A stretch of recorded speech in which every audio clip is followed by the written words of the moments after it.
Olá, meu nome é Paula, eu sou advogada, trabalho com direito de saúde e também com proteção de dados. E no vídeo de hoje a gente vai falar um pouco melhor sobre a LGPD na área da saúde.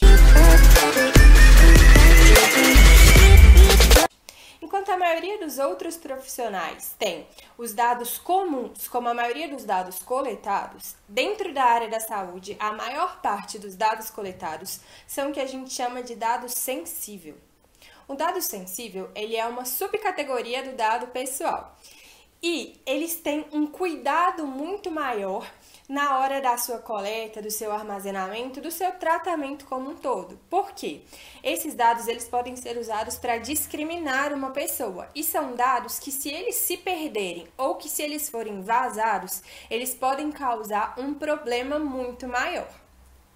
Então, enquanto nos dados pessoais comuns nós temos 10 bases legais que justificam o tratamento desses dados, os dados sensíveis a gente tem apenas 8, sendo que existem algumas bases legais que não podem ser utilizadas aqui, como por exemplo o legítimo interesse.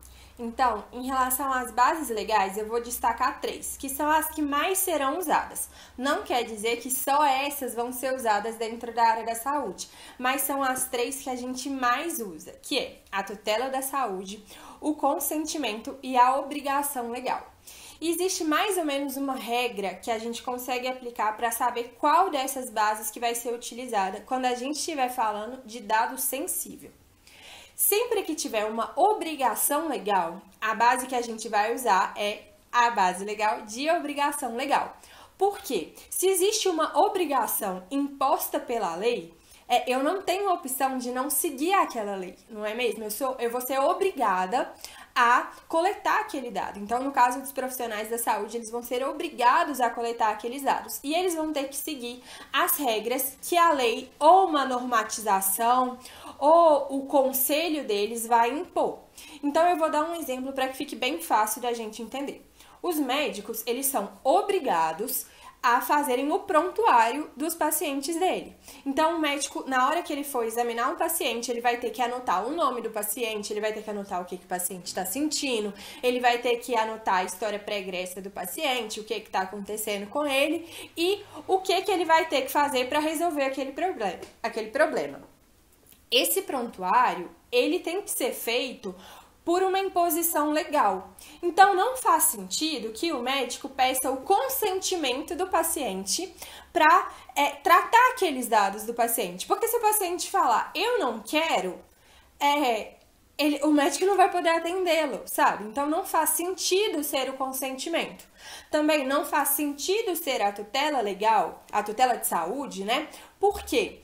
Porque existe uma lei que obriga o médico a tratar daquela forma. Então, a lei, ela inclusive fala por quanto tempo que o médico tem que guardar aquele prontuário. O médico tem que guardar um prontuário eletrônico por 20 anos. Não adianta, ele não pode guardar por 5, ele não pode guardar por 7, ele não pode guardar por 15, ele tem que guardar por 20.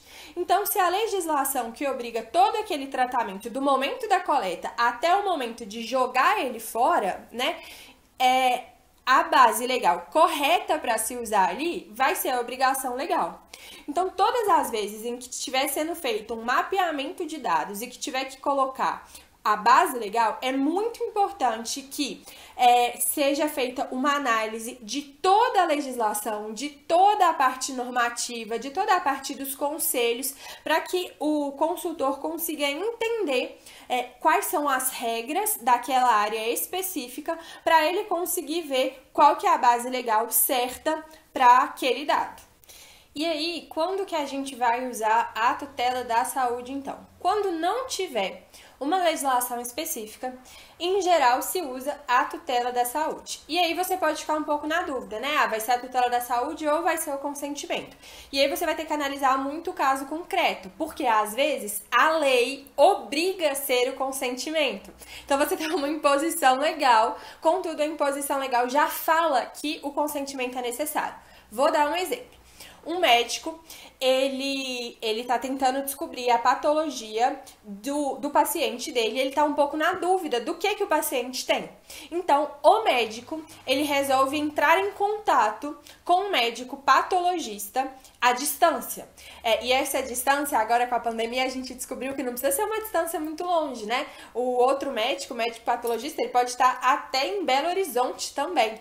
Mas se esse médico quiser fazer essa consulta virtual, ou seja, se ele quiser fazer uma consulta de telepatologia, ele vai ter que pegar o consentimento do paciente para que ele possa compartilhar os dados daquele paciente com o médico patologista para descobrir o que esse paciente tem.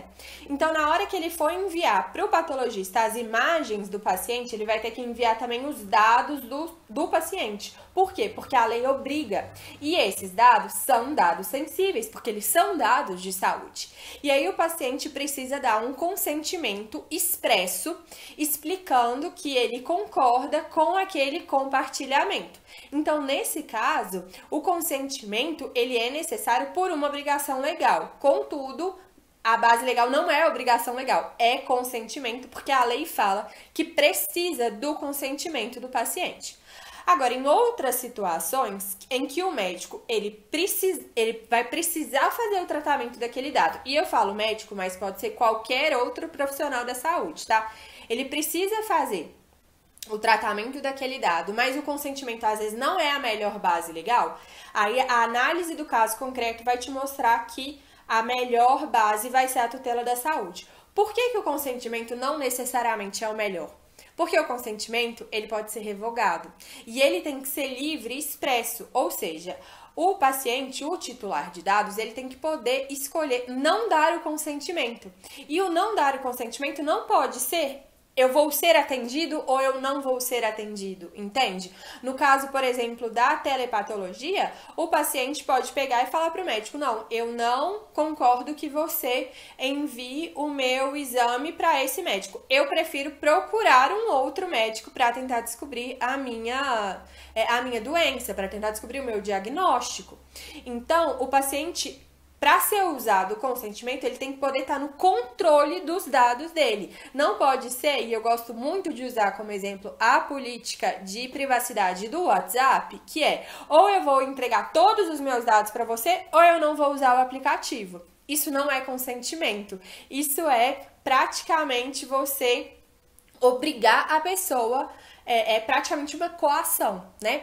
Então, no caso do consentimento, o paciente ele pode ter que tomar uma decisão específica que não vai impactar o tratamento todo dele, né? Então, a questão do consentimento é que o paciente ele pode revogar. Então, se o paciente, por exemplo, ele revoga e fala assim com o médico, eu não quero mais que você tenha acesso ao meu prontuário, eu quero que você jogue meu prontuário no lixo, o médico não pode fazer isso, porque ele tem uma obrigação legal que obriga ele a guardar aquele prontuário. Então, jamais, a partir da consulta de prontuário, a base legal pode ser do consentimento. Então, é muito importante você entender o caso concreto para que você consiga saber exatamente qual base legal vai ser a mais utilizada. Eu falei das 3 principais, que é a tutela da saúde, que é o consentimento e a obrigação legal. Mas existem outras que vão ser utilizadas também, dependendo do caso. Apenas um adendo em relação à tutela da saúde é que essa é uma base legal que só pode ser usada por profissionais da saúde. Então, ela é muito utilizada nessa parte de dados sensíveis justamente por isso. Porque você não pode colocar a tutela da saúde para um tratamento de dado sensível que for ser usado por uma pessoa que não trabalha na área da saúde. E aí, como é que você vai saber quem é da área da saúde? Ou a ANPD vai ter que fazer uma resolução explicando melhor isso, ou então a gente já vai usar as legislações vigentes que não estão no âmbito da LGPD para a gente conseguir achar essas respostas. Então, em relação à LGPD e à área da saúde, acho que eu consegui deixar isso claro nesse vídeo, é que você nunca vai achar as respostas só dentro da LGPD. A LGPD vai te falar como tratar o dado, mas a LGPD, ela não vai te falar todas as respostas. As respostas você vai ter que achar dentro das legislações específicas da área da saúde, ou do fonoaudiólogo, ou do psicólogo, ou de um hospital, ou de um plano de saúde, ou de um médico, ou de um educador físico, enfim, a gente vai ter que sempre procurar na legislação específica para ver as obrigações legais para entender melhor sobre o tratamento desse dado. Esse foi o vídeo de hoje, espero que vocês tenham gostado. No meu Instagram eu falo bastante desse assunto, eu falo muito sobre LGPD na área da saúde lá. Meu Instagram é @paulabnogueira e eu vou passar a sempre trazer vídeos aqui para o YouTube falando um pouco mais desse tema. Então me segue lá no Instagram também, pode deixar aqui os comentários. Se você tiver algum tema que você quer saber mais, não esquece de inscrever aqui no canal e mandar esse vídeo para alguém que com certeza vai se interessar por esse assunto que está super em alta. Até a próxima!